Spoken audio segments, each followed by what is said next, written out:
Well, good morning, everyone. A little bit of an early morning, but thanks to all of you for joining us today. I'm Anand Parekh, our Chief Medical Advisor here at the Bipartisan Policy Center. I want to welcome you to our event this morning entitled Get the Medications Right, Innovations in Team-Based Care. I also want to welcome everyone who's watching via webcast. I know we have a large webcast audience in a full room this morning, so great to see everybody. For those of you who are new to BPC, I think as you may have heard, our mission is to take the best ideas from both political parties to promote health, security, and opportunity for all Americans.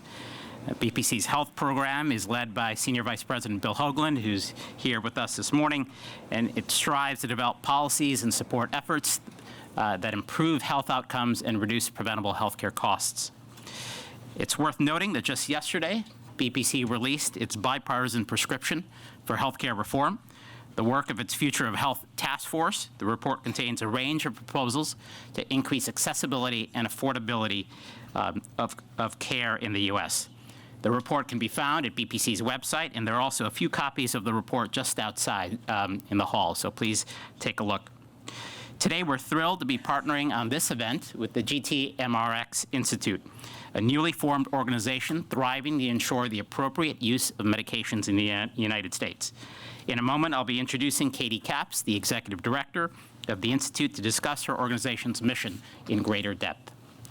It is this focus on the appropriate use of medications that really piqued our interest at BPC when we first met with colleagues at the Institute. BPC has previously engaged in policy work on other aspects of medication therapy, for example, our work leading to the 21st Century Cures Act to increase access to new therapies for the American public, and our most recent work on advancing ideas to improve the affordability of prescription drugs.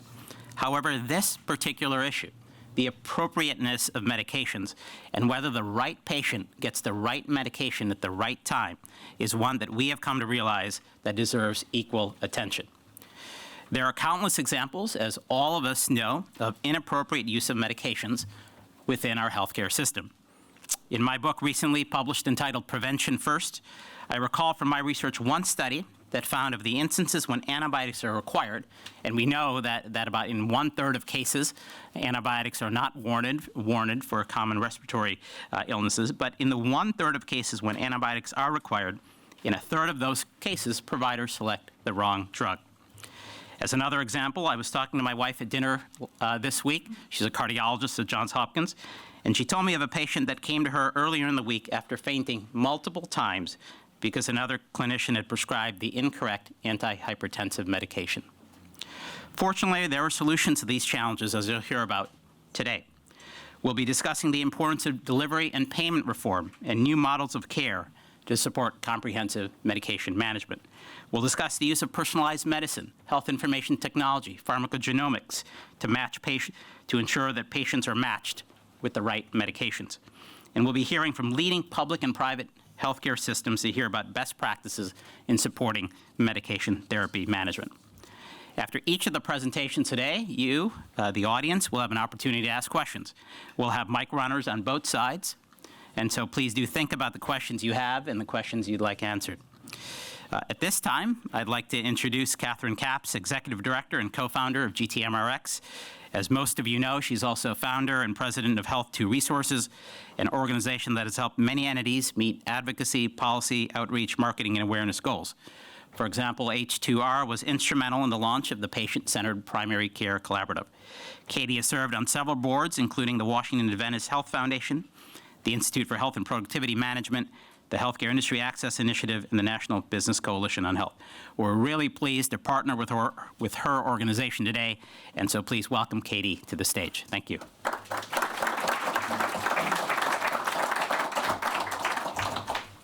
Thank you, Anand. It has been such a pleasure to partner with the Bipartisan Policy Center and your team to launch our first national event.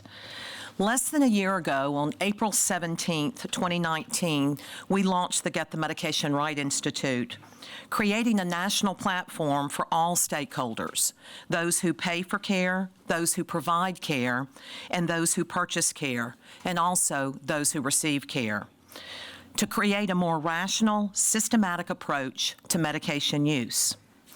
With me here today is the founding board of the Get the Medications Right Institute, all united behind this call to action. Without their leadership, we would not be where we are today. Please stand as I introduce each one of the board members. Dr. Terry McGinnis, co-founder of the Get the Medications Right Institute. Retired Brigadier General Allison Hickey, CEO, All In Solutions. Dr. Paul Grundy, founder of the Patient Centered Primary Care Collaborative and its first president, innovator. Dr. Paul Abramowitz, CEO, the American Society of Health System Pharmacists. Dr. Steve Goldberg, Vice President, Medical Affairs, Population Health, Quest Diagnostics. Dr. Ira Klein, Healthcare Quality Strategy, J&J. Dr. Ed Webb, Senior Policy Advisor, American College of Clinical Pharmacy. Deb Gage, CEO, MedDecision. Thank you to the GTMRX board for your strong show of support. So why did we get together to start the Get the Medications Right Institute? Because getting the medications right is important, and it's an urgent need for all of us, as patients, as caregivers, and as sons and daughters. And it's people like Brenda Shipley, who we'll hear from in the video in a moment, who is the caregiver for her mom, who's part of the real face and reason for why we are here today. I'm Brenda, and I'm the primary caregiver for my mom, Irene, who's 79 years old, has 5 children, 5 grandchildren, and a new great-grandbaby. And along with my brothers and sisters, we're trying to keep Mom safe. Mom is a complex patient. Like most folks her age, she's dealing with multiple chronic conditions, including COPD and congestive heart failure. These underlying conditions are hard enough to manage, but we have experienced a number of medication problems that have made the conditions worse. And the thing about caregiving is we all know how to do groceries and help Mom do the housework and take Mom to her appointments, because we all do that for ourselves. But what we don't know is medications. We are not trained for that. And that probably makes us the most scared and therefore the most angry. A few months ago, Mom had to go to rehab because she had a hip fracture, and they changed one of her prescriptions, her P pill as we call it, and it turned out that for over a month that prescription was wrong, and Mom started to have fluid build up in her lungs. I then took her to her doctor's office, and he prescribed her amoxicillin as a preventative measure in case she had pneumonia, and ordered a chest x-ray. The very next day after we filled the prescription showed that Mom had a fluid buildup because of the prescription error, and she didn't have pneumonia. She shouldn't have been on antibiotics. No one from Mom's primary care office called and told Mom, stop taking the antibiotics. Nobody made sure that she was taking probiotics. No one looked at her other medications. Mom was then admitted to the hospital for 10 days with C. diff, and she was discharged, and now she's back in the hospital.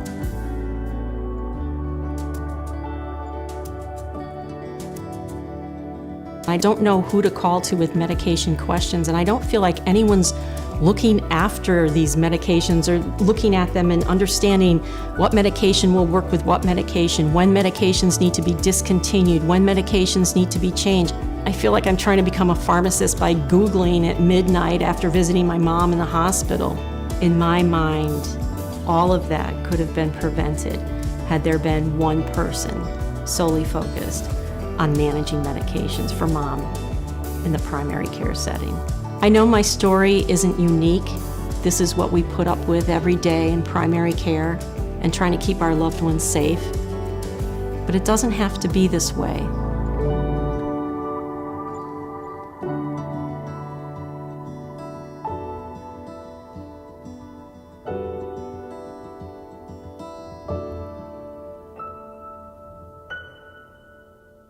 By GTMRX Institute co-founder Terry McGinnis, Jonathan Watanabe, and Jan Hirsch, and it was published last year.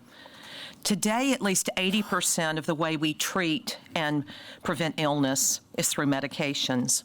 There are more than 10,000 medications available on the market today, more than 10,000 medications that physicians have to choose from. However, our delivery and reimbursement systems are not currently structured to ensure medication optimization. As a result, as noted in the film, 275,000 lives are lost and $528 billion a year are wasted due to use of prescription drugs that make people sicker, are wrong, or not taken as intended. This is why the GTMRX Institute believes that fixing the current trial and error approach to medication use is probably the single largest and most achievable thing we can do to improve health, lower cost, and enable each member of the care team to focus on what they do best. The time has come to scale what we know works to get the medications right. Trailblazers like the Veterans Administration, Geisinger, and Health Partners Health Plan of Minnesota have experience and evidence demonstrating how coordinated, team-based, patient-centered models that integrate medication experts from day one significantly reduce needless suffering and cost. Because of the leadership of those groups and others throughout the country, we have a roadmap to achieve delivery system transformation. This roadmap includes leveraging technology to transform practice, using diagnostics to target the correct therapies, creating interprofessional teams centered around the patient, integrating medication experts as an essential member of the care team. We believe that optimizing medication use is the decade's most urgent, promising opportunity to save lives and save money. While these three factors, access, affordability, and appropriate use, all must be considered if we are to receive value from new drug discoveries and diagnostics, it's ensuring appropriate use of medications that GTMRX is focused on. Our distinct role at the GTMRX Institute is to broadly disseminate the evidence, provide a platform for change, and create the sustainable energy needed to overcome practice, payment, and policy barriers. Access and affordability are very important, but we believe we must first ask, is this the right medication or combination of medications for this person? Only then will we be able to solve for access and affordability. All of us have family members, as Anand mentioned, friends or loved ones who struggle with medications. How do we ensure access to the drugs we need? How do we ensure that we can afford the drugs prescribed? How do we even know if the drugs we are on are appropriate for us? Those fundamental questions are why we today issue a call to action for a coordinated, team-based, systematic approach to medication use, uniting clinicians, advocates, diagnostic firms, health and tech industries. I invite everyone joining us here today and everyone joining us on the webinar to work with us to unify forces and create an environment in which we can always answer that one simple question: is this the right medication for this person? Thank you.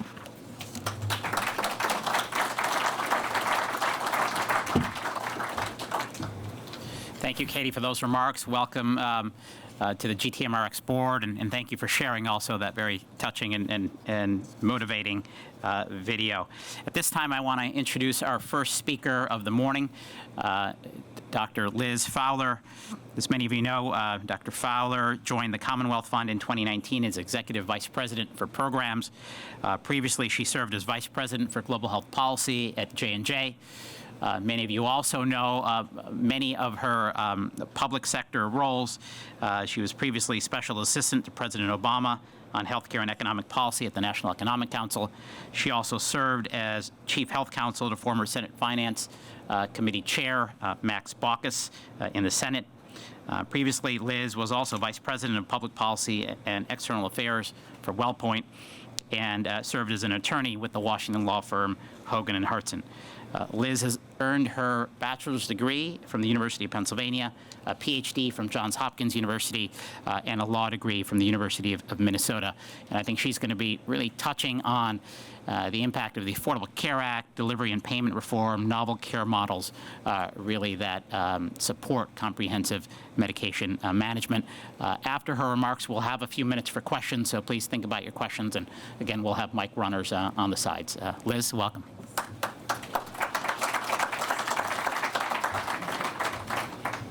Thanks very much. It's really nice to be here. Thanks to Katie and GTMRX for inviting me. It's nice to see old friends here, several old friends, and thanks also to Anand and the BPC for hosting this event. When Anand and Catherine first talked to me about doing this event and GTMRX, I remember my first reaction was that public policy had already weighed in on medication therapy management. I had worked on the Medicare drug bill in 2003, and medication therapy management was a required part of Part D, all Part D plans. And then the ACA extended the requirement to all Part D beneficiaries, including long-term care settings. So I wasn't sure how much more there was to do, but as I started digging into it and reading all the material and all the studies, it became apparent that there's a lot more to do and so much further to go in this area.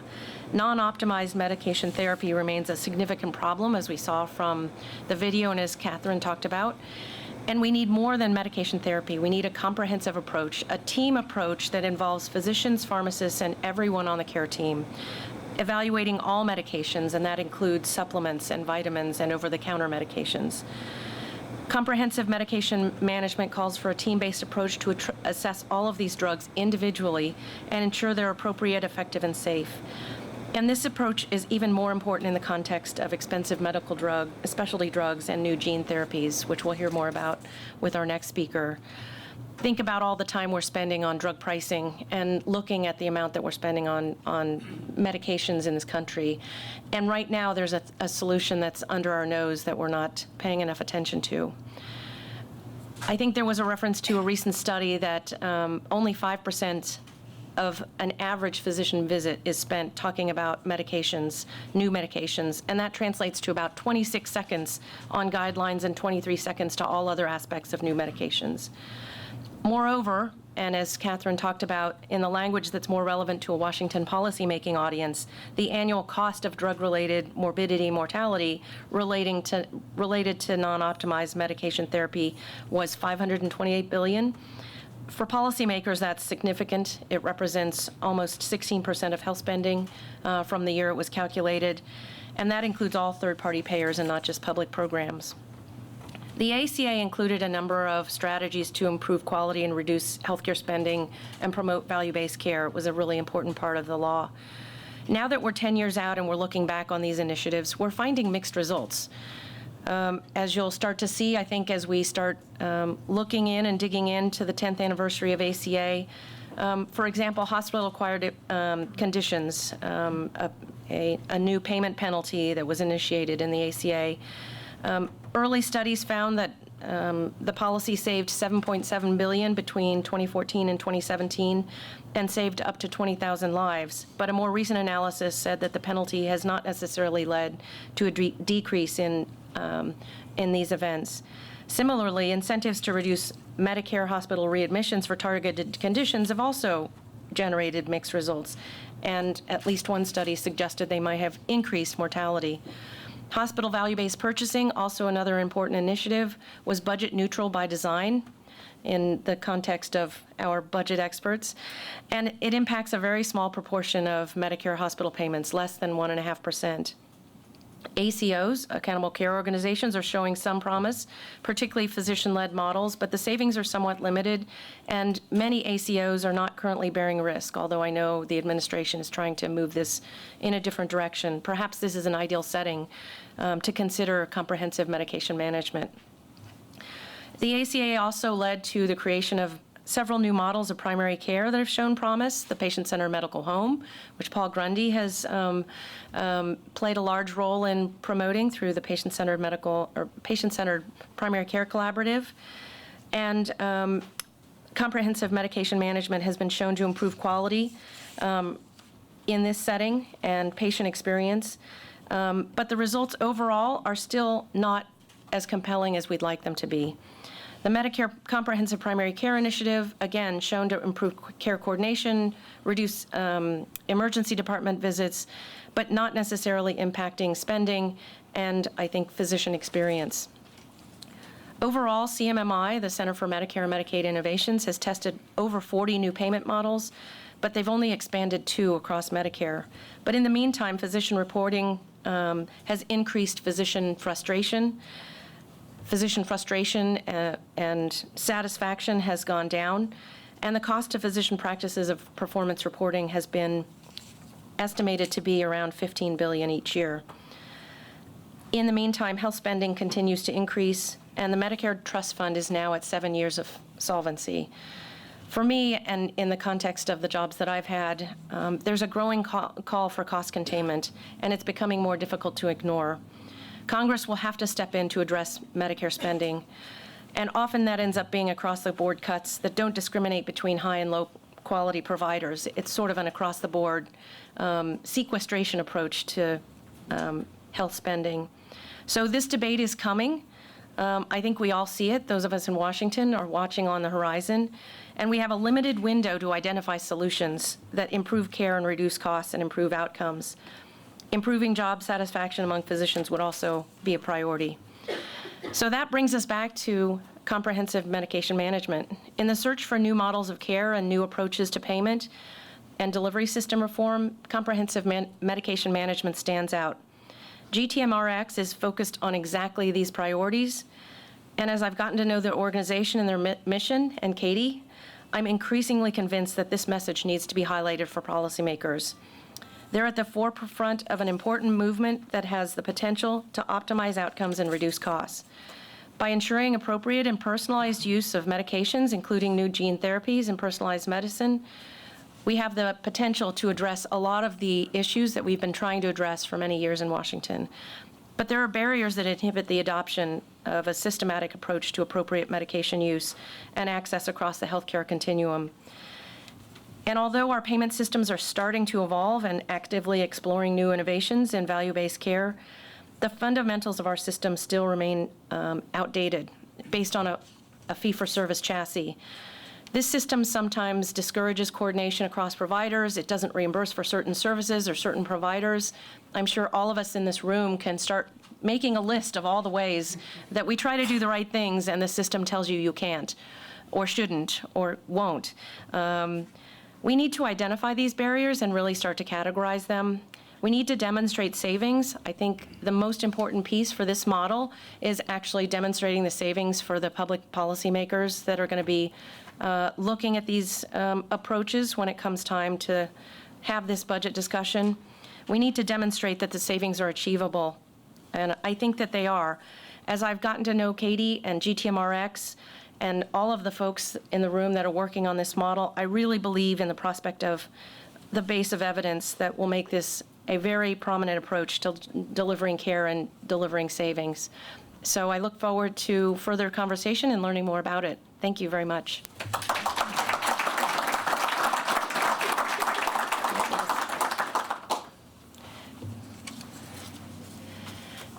If there are any questions, otherwise, yes.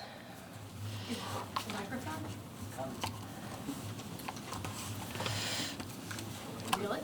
Yeah, Go ahead with me. oh, All right. yeah, right there, yeah. Collier?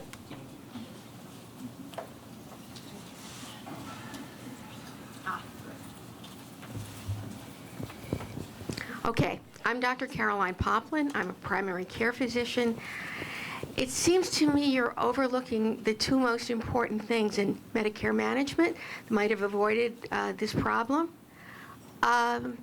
Continuity of care. So you don't see 6 people. You don't know which one each time.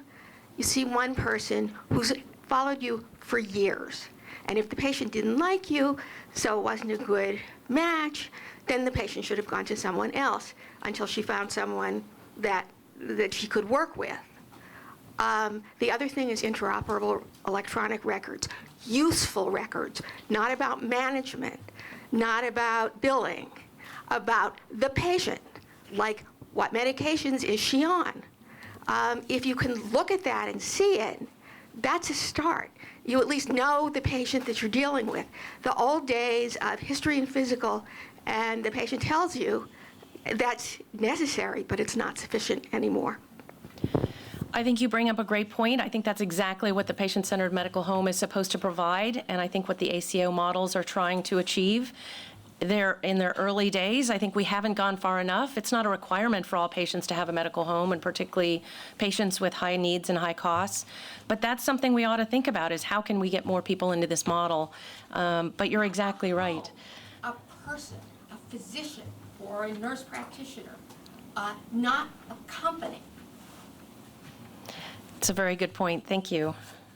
Another question over here. Well, I'd just like to, I'm a neurologist, so I'm on the opposite end of that spectrum, and I'd like to echo what was just said with one other addition. I agree completely with the initiative here. It's completely correct. We also have to make sure that the original diagnoses, okay, that start this are correctly made. Too often, and the error in diagnosis is high. It's 30–40%. And I would, Mike, it's not a question, but it's actually a plea. At the primary care level, at all levels, that we start making better tools to make better decisions, okay, and better diagnoses. Because my life, okay, is about finding out that many of the diagnoses that I receive are incorrect, and then how do I go about correcting them. And the other physician was completely right on that aspect. I think that's exactly right, and that's exactly what the video demonstrated as well, that this patient was misdiagnosed. I think you're right that health information technology and interoperable records is absolutely a part of that, and we've been trying for over a decade to get there as well. All of these tools, I think, work hand in hand. I think comprehensive medication management is a piece of that. It's not the only piece. It has to work within the system around it, and you've identified other tools that need to be there as well. Paul.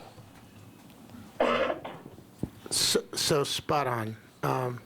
In order to get to that point, there's three things that have to happen. We have to focus on the cultural change, which is the most difficult, of moving physicians from delivering an episode of care to proactively managing a population with data. Based on what? On a healing relationship of trust. That's the foundation of every delivery system that works. It's what the VA went over and studied in Denmark, and Kaiser went over and studied in Denmark as the foundation. The second thing that has to happen is there's only one way to herd a cat, and that's to move the food. And if you continue to put the food, if we continue to put the food in front of fee-for-service model, you're going to get too many services, and you get the wrong services, and it's going to be in the interest of delivery system to make a medical error in rehospitalization, right? So that's the third thing is that we need to have a move towards away from the information age into the age of intelligence. I mean, it takes 280,000 lines of code to change a simple medication management thing in MUMS, in Epic, right? It takes 208 lines of code in a modern AI platform. You know, we need to move to a platform, a digital platform, which is the source of truth, which can be parsed interoperably to the system. Those are the three things that we've got to work on. And that foundation is then available for appropriate medication management.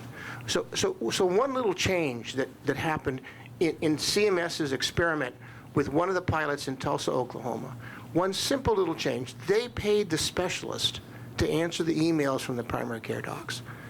That little change created this interaction between primary care and specialists, which allowed the conversation to occur, and we saw a significant decrease in cost, and we saw a significant decrease in medical errors. So the whole primary care collaborative, the whole medical home effort literally started when our CEO at IBM almost died of a drug-drug interaction. That's how the whole effort started. So thank you for what you're doing. Well, I think all of these comments point to how complicated this problem is and how difficult it has been to solve and why it's been so hard for Washington to solve it. I think for Washington, looking at the tools that they have in their toolbox, it hasn't appropriately dealt with some of the issues that you've identified. practicing medicine is complex. Medication therapy management, comprehensive medication management is a part of the solution, but an important part, and one we haven't paid enough attention to in my book. So I'm really glad that you're bringing up these points. I think the other speakers are going to talk about models we have from Geisinger, from the VA, and from Health Partners.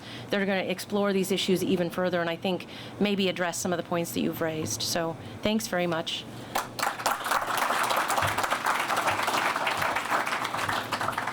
Liz, thanks so much for your terrific remarks and great questions, great discussion and dialogue amongst the audience. I'd like to move to our second keynote speaker, Dr. Greg Downing, a friend and former colleague of mine from Health and Human Services.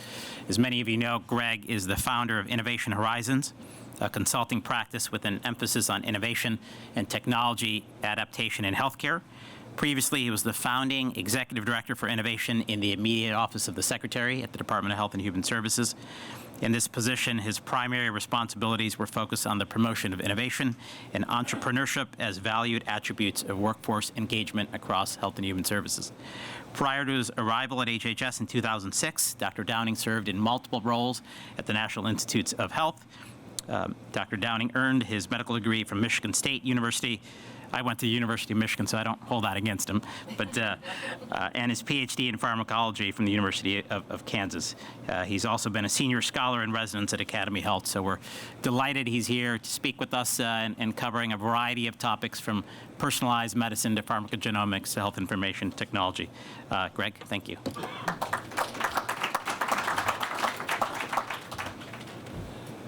Good morning, everyone. It's a pleasure to be here. Thanks to Bill and Anand and to the executive team for GTMRX. Obviously, this is a really timely and important issue. I wanted to start off this morning with just a note of memory, acknowledging the important contributions of Clayton Christensen over the years. So many of you experienced his learnings and innovation in general. Had a lot of contributions to many of us here in the room and our service in public life.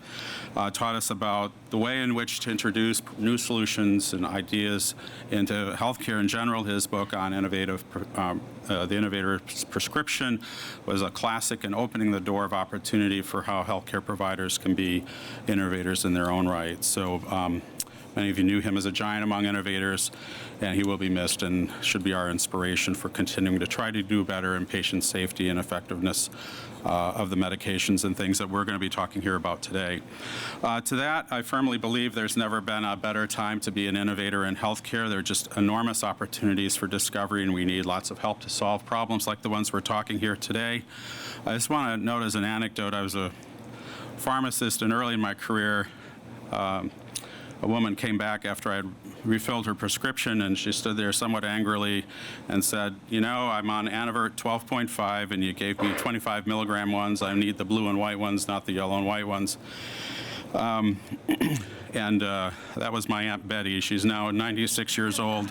Still reminds me of that. And probably a more salient point is I remember one morning driving home after a long night at a clinical institution here in town. I'd written, this is 1999, a prescription for an IV calcium solution and wrote it in calcium chloride instead of calcium gluconate, which any of you know who know that can be pretty consequential for a variety of reasons, and it became pretty evident afterwards. Thankfully, nobody died. I was driving home that morning, and on NPR they were talking about the To Err Is Human report, and that stuck with me forever. Thankfully, those two mistakes couldn't happen today, but in that era there were not protective systems. The nurse was the sort of the last barrier to inadvertent things like that. So we're in a more promising age, and I'm optimistic today that we're making steps in the right direction. So many of you have frustrations about this, I'm sure, but we're on the right path. I'd like to start by telling you about Molly. Molly is a 46-year-old school teacher whose life was changed 2 years ago by a fainting episode or syncope in the classroom. Luckily, she was resuscitated and taken to a local facility. She had had no medical history, but her family history was notable for her father dying at a young age and two other cousins who had had fatal cardiac events that nobody really understood. She recovered but had heart failure associated with this, and further studies revealed that she had an electrical conduction defect, calcium channelopathy. For those of you that have cardiology knowledge in your backgrounds, her lab studies included a genome sequence analysis when the medications that they were trying for her antiarrhythmic functions and ventricular fibrillation weren't working properly, and it revealed a series of mutations associated with the calcium channels that regulate the electrical conductance in the heart. And after a while, this all sort of got straightened out on the right medication. But as some of you know, the mutations associated with cardiac development and the rhythms associated with it are complicated, and the annotation and the meaning of those mutations are not fully known yet. And thankfully, there's a system evolved for her where the science and the evolution of that information is integrated into a platform that's commercially available and available through health systems. And as the science is accrued to that, we can decide what medications are better for her and which ones are not. Some of the medications, flecainide and others, may have fatal contributions to the heart rhythm than the ones that are intended to be used for her. So using that genetic information, her pharmacist, her internist, cardiologist, her care team use electronic digital systems to update her information as the new information comes in on an almost weekly basis to annotate what those mutations mean. And so her care team is providing this sustained information bit at fingertips that's currently updated, and that today is personalized medicine for the right patient to get the right treatment at the right time. So over the last 2 decades, our understanding of the disease and wellness associated with this, and yes, prevention is a key part of where a lot of our personalized medicine attention will be going in the next decade, is really built upon the fundamental building blocks of biology, DNA, and proteins, and all the omics, really designed to help us develop the specialty medications and care for the treatments of the diseases today, which are still a barrier to good health and long lifestyles. This is the promise of personalized medicine. That path has not been an easy one, and there are still challenges to overcome, and many of those are related to the challenges that you're discussing here today. So how did we get here? And in many domains of disease management today, laboratory information is used as a guide to provide the information for those unique features and the unique circumstances for the selection of therapies. From oncology to many immune disorders, targeted molecular therapies are now increasingly being customized to provide the best options based on a biological feature of disease known as a biomarker. And the scientific framework for personalized medicine is accelerating quickly with new targets, therapies, and more complicated choices about what's the right medication. The question is, how do we engage this into our current practice of healthcare? And it should affect practically every clinician who is going to be facing this in the future. I'd like to just take a step back and mention a few of the milestones that have gotten us to this point, particularly around the concepts of using diagnostic tests in medical treatment selection. Therapeutic monitoring started in the 1970s with the uses of a variety of lab tests to look at blood levels and metabolism of drugs, or particularly those where there was a narrow therapeutic index and a high likelihood of toxicity. Digoxin, for many of you, is still a drug that has many consequences and still a great deal of utility, but toxic heart medications and antibiotics that have kidney toxicity were really things that were confronting everyone in their sort of training and their career practice. In the 1980s, the uses of viral load as a biomarker for the treatment and monitoring response to viral therapy in patients with HIV was really a landmark and opened the door for the aspect of being able to use quickly available test information to make the right choices. In the 1990s, we saw the advent of pharmacogenomics. We'll hear more about that today, and the testing of drug metabolism enzymes, and commonly testing them to identify individuals with variations in the breakdown of many drugs that often are associated with side effects. Warfarin, for example, is a commonly used blood thinner and is among the most notable of these, and hospitals and clinics went to the extent of establishing clinical laboratories to look at bleeding measures and also the metabolizing enzymes to predict who is likely to have a consequence of this and maybe make a different selection in terms of treatment and avoiding hemorrhage and stroke that are occurring as a consequence of the therapies. 1998 was a watershed period for the molecular therapy era. Herceptin, a drug developed by Genentech, was the first to be developed and licensed in concert with a genetic defect, the HER2 gene, in women with triple-negative breast cancer. And this really opened the door for the first combination diagnostic and therapeutic strategies in drug development and cancer treatment, which is now nearly the mainstay of cancer therapy today. But there have been many challenges with this, as you might imagine. From the same time in 1996 to 2005, a massive public-private partnership was undertaken to develop a map of the human genome that would guide scientific discovery. And my point here is that public policy has been a keystone in how we've gotten to where the scientific discoveries have been open through many different aspects of how creation of public databases and resources to help guide the development of this appropriate science and evidence base in which to use powerful molecular therapies. In the early 2000s, public investment gave us disease maps and the earliest guidelines for the appropriate uses of genomic testing. The FDA issued guidelines for the labeling of drugs where genetic test information could be used to inform patient use, and massive commercial ramp-up in diagnostic genomics took place, and I know many of you are from that industry here today. Innovative drug development programs led to targeted gene therapies, Kalydeco for cystic fibrosis, for example, affecting the chloride channel mutation, representing the first real true treatment for this disease, really began a wave of investments and the shift in the therapeutic industry in terms of molecular therapies and companion diagnostics and therapeutics. In 2014, FDA issued a guidance to industry for the companion therapeutic and diagnostic applications and how that would affect prescribing. So Congress has played a key role in major shaping the roadmap for personalized medicine and by advancing policies addressing patient protections, the funding of major industry and science programs, the regulation and oversight of the insurance and laboratory industries, and continues to play a role in looking at the implications of this for patient safety and effectiveness of healthcare. We've done a bad job if we haven't been able to apply this science in the way that benefits patients and reassures them that this investment is really in their benefits. Some of the other examples that I had the pleasure of working on include the Genetic Information Non-Discrimination Act of 2008 that provided protections that people couldn't be blocked from getting health insurance as a consequence of their genetic history. There have been regulatory efforts around the laboratory industry, around CLIA and multiplex diagnostics. The expansion of genetic test coverage and expanded access to care have been provided, as Liz mentioned, through CMS and the ACA. And then finally, the Cures Act of 2016 provided new funding initiatives for information sharing, interoperability, and regulatory parameters. So where are we today with these concerns about delivering on the promise of personalized medicine? There are important challenges and shortcomings with clinical implication, and the adoption of the concept of individualization of medical decision-making is really fundamental to how people practice and work together, and this team-based approach is the right way to go.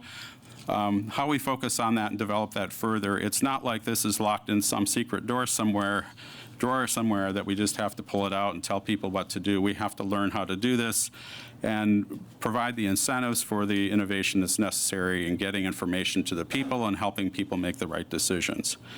The pharmaceutical development industry has vastly changed in the last 20 years, and many of the new FDA approvals now include a companion diagnostic. We don't do anything to prepare the provider world about what to anticipate and how to use this information. Although not particularly in this era, I just wanted to point out some of the work at Geisinger a couple years ago in addressing hepatitis C treatment found that if you didn't have a care coordination team around the implementation, testing, and the follow-up, that the success rate in treating and curing a disease that has humongous impact, without that care support around that and just depending on individual providers to sort it out, cut the effectiveness of this by nearly a third. And what are we doing if we have a powerful, expensive technology and we don't assure that the best chances of getting the desired outcome is available? So some of the examples that we point to here in cancer in particular, where this is revolutionizing care, are somewhat concerning, and that particularly for lung cancer, where it is now many clinical guidelines coming out and supportive studies that indicate that, there's no good reason not to sequence those tumors in patients with non-small cell cancer to select the therapy. And we have designed molecular therapies to hit specific landmarks in the pathways that lead to progression. And this makes tremendous outcomes. And yet 40% of the patients are not adhered to in the guidelines for testing. Why is that? And although improving, there still is a lot of confusion around insurance coverage policies for genetic testing, and this delays access to care. Prior authorizations for laboratory testing are complicated and time-consuming. I now know many patients who have had to pay for their whole genome sequencing and other molecular studies out of their pocket, mortgage their homes to get the testing done to be able to help their clinicians select their therapies. Electronic health records systems and the lack of effective clinical decision support through them has been really a big challenge, and personally I'm frustrated on that. That's been one of the big things that we've worked on over the last 10 years, and really I think it's unlikely that the platforms that we use today are going to be able to provide providers and patients with the information that they need. So what do we use as a system to accomplish that? Patients need an integrated guidance system for the management of their medical needs to curate their history, the information, and be able to share that among providers, and a dedicated approach to creating that environment still needs to be designed. The information burden associated with the information that's needed is overwhelming to providers, and this is contributing in general to all of the information burdens that providers need. Care coordination teams of healthcare professionals, including primary care, pharmacists, psychologists, pathologists, geneticists, care support teams, and even new roles that will emerge as a consequence of clinical adoption of all this information will be needed. And they would help in the following ways to enhance our outcomes and the promise of personalized medicine. Establishment of more and effective implementation of clinical evidence guidelines for efficacy and utility are needed. Guideline development and integration into digital health tools in a more modular way that fits the customized needs for the providers. Integrated care requirements for test requirements is a high bar of specialized clinical knowledge, and their clinicians need help with figuring out when to do that. Information curation and interoperability of the lab results to all of the providers that are needed for that. We all have a responsibility in making sure that happens. That has to happen. Redesigning of care delivery pathways and creating new pathways overall for helping facilitate clinical adoption and work to overcome the barriers to the lack of information sharing overall. In summary, the domains of work that we need to work on include information infrastructure that's easily obtainable and actionable, care coordination and management teams that are principled that are modeled after everything that works in QI and patient safety efforts. We can reproduce that and apply that to new diagnostic methods in care delivery. Patient consumer understanding of the differences in population variability in response to therapy and the uses of information for disease management. Assuring that patient access and avoidance and creating new health disparities and inequities, I think, should be a worry of all of us in this room. This is a specialized care area that should be available to everyone who can benefit from it, and we need to champion that. And then planning the health system of the future with care delivery paradigms that anticipate these new therapeutic regimens. For example, in 3 to 5 years, it's very likely we'll have a cure for sickle cell disease. And I don't see anybody really planning the infrastructure and the training that's necessary to be able to harness the technology that will accomplish that. And shame on us if we don't plan for that. What should personalized medicine look like in 2025? For a safer, more effective care, you have the opportunity to design that. I think that when we look at this in the rearview mirror a decade from now, we will recognize that we're at one of the halcyon moments of healthcare, and it's our responsibility to find ways to work together to overcome the barriers to making that happen. Thank you.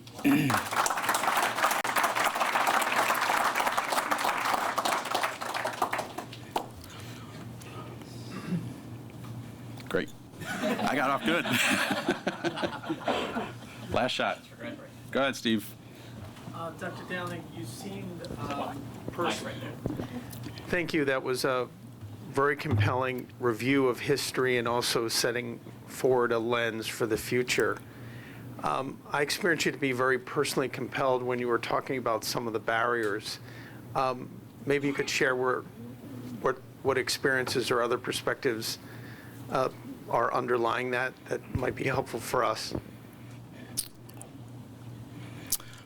Well, you know, if you sit and listen to patients, and one of my favorite hobbies is to sit in the doctor's call room, and it's the best laboratory in the world for figuring out what works and what doesn't. We need to do a little bit more of that.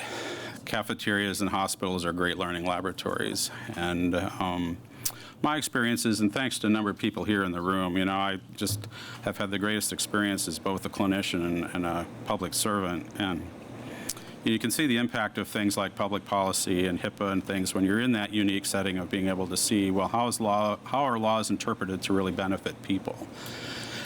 And they're, you know, drowning in all of the science information that's out there, but it's really hard for them to reach, and unnecessarily so. And it's a manifestation not just of personalized medicine, but healthcare is really complicated, and there's a lot of people here working on it. My experience is I deal a lot with cancer patients and help refer them to places where they can get the best care when everything else seems dark. And a lot of times the providers are handcuffed and can't get the information out. They can't get their biospecimens to the right places. And they have to pay and mortgage their homes to pay for the lab tests. And the information's pretty powerful. And there was a day, some of you in here were criticizing me of saying, well, this is just far off stuff.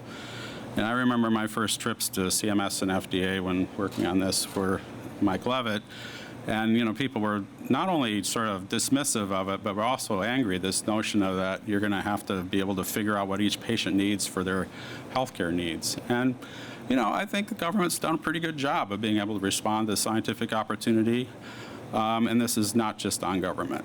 But I think that there's a lack of coordination that is throughout healthcare that we can't just depend upon the financial incentives to fix. So putting the patient first is really critical. My personal experience, I've been sharing this in Medium and a couple other places. My first lab tech is 45 years old and called me on Memorial Day weekend 4 years ago and said, I've got a bad adenocarcinoma of the stomach. They told me to go to palliative care.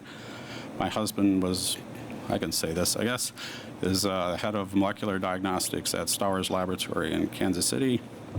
And they designed their own course and figured out how to get the genomic information to lab centers in Seattle, San Diego, and others. And she's cancer-free today, in large part because of their own approach to doing this. Now, that's a pretty specialized case, but there are a lot of patients out there, not just in cancer, but in others, that are looking for cures, and they're looking for people to help them coordinate their care.